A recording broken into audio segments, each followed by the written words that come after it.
Rahim sihat wanita sihat dipetik daripada catatan pakar ginekologi Wang, peneraju perubatan tradisional terkenal yang telah diwariskan selama 800 tahun dan disenaraikan sebagai warisan kebudayaan bukan material negara untuk meneliti masalah kesihatan wanita secara menyeluruh dan menyarankan penjagaan haid, keputihan, persalinan dan menopause. Rahim dan haid. Rahim boleh menjadi punca kesejahteraan dan kesengsaraan seseorang wanita. Darah rahim jika beredar dengan lancar turut menjamin kesihatan jasmaninya. Seseorang wanita akan mengalami sebanyak 500 kali edaran haid dan ovulasi sepanjang hayatnya dan pengambilan kerap makanan sejuk, mentah, hancing dan pedas serta rutin kehidupan yang tidak menentu akan mengganggu fisiologikal badan dan mengakibatkan haid tidak teratur. Fungsi kitaran haid adalah untuk menyuburkan dan membersihkan rahim dengan menyingkirkan sisa bahan yang terkumpul selama 28 hari dalam tempoh seminggu. Proses ini membekalkan rahim dengan darah baharu, memperbaharui dinding dalaman rahim dan menyediakannya untuk peringkat ovulasi seterusnya. Oleh itu, kitaran haid tidak harus dipandang remeh. Wanita yang sihat dicirikan dengan kitaran haid yang tetap, warna dan aliran darah yang normal dan tiada sebarang ketidakselesaan semasa datang haid. Senggugut merupakan tanda peredaran darah yang tidak lancar dan merupakan isyarat kecemasan daripada rahim. Seperti yang dilaporkan oleh pelbagai liputan akhbar, haid yang tidak teratur mungkin merupakan tanda awal penyakit ovari. Rahim sihat wanita sihat juga mencatatkan bahawa seseorang wanita yang sering menghadapi masalah haid lewat atau awal, darah haid berketul-ketul ataupun pendarahan di luar kitaran haid berpeluang tinggi dalam menghadapi penyakit ginekologi. Contoh penyakit termasuk endometriosis, kanser rahim, pendarahan kegagalan uteria, kemandulan dan seumpamanya.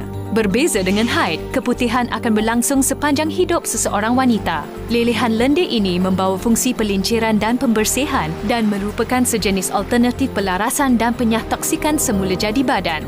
Jika haid digambarkan sebagai gotong royong, keputihan pula setara dengan kerja pembersihan yang biasa. Keputihan yang sederhana mencerminkan kesihatan badan yang baik. Pengeluaran keputihan yang amat sedikit menandakan kekeringan vagina. Keputihan yang berwarna kekuningan menandakan badan terlalu panas dan lembap. Manakala keputihan yang berbau pula adalah mekanisme semula jadi badan untuk menyingkirkan kelembapan dan penyah toksikan. Persalinan.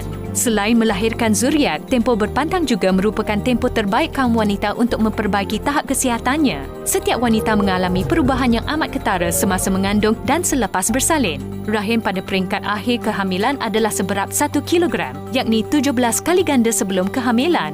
Bahkan persalinan secara semula jadi akan mengembangkan leher rahim sebesar 7 kali ganda. Oleh itu, penjagaan rapi amatlah penting untuk menjamin kepulihan 100% dan mengelakkan masalah prolaps rahim. Selepas bersalin, wanita akan kelihatan pucat dan tidak bermaya. Badannya juga lemah dan tidak berkemampuan untuk membersihkan rahim secara sendiri. Oleh itu, dalam tempoh 30 hari selepas bersalin, kaum wanita harus menjalani penjagaan dan pelarasan badan secara holistik agar dapat 1. Menyingkirkan lokia, 2. Mengecutkan rahim, 3. Membantu penyembuhan luka dan 4. Memulihkan kecergasan dan tenaga. Menopause.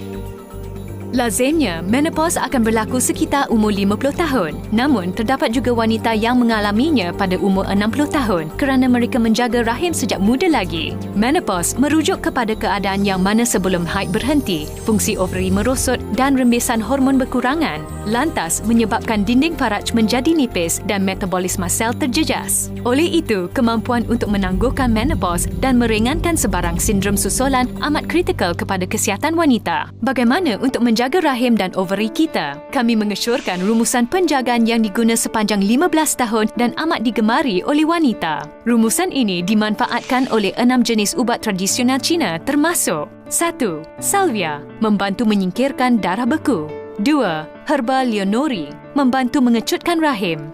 3. Angelica sinensis, memperkaya darah. 4. Astragalus, membantu memulih tenaga dan kecergasan. 5. Patrinia, menyah toksik dan mengurangkan haba patogenik, membantu memperbaiki keputihan yang berwarna kekuningan. 6. Codonopsis, membantu menambah tenaga dalam limpa dan perut. Rumusan ini adalah manifestasi ilmu penjagaan rahim yang terpelihara di China sepanjang 800 tahun dan mempunyai pengesahan klinikal.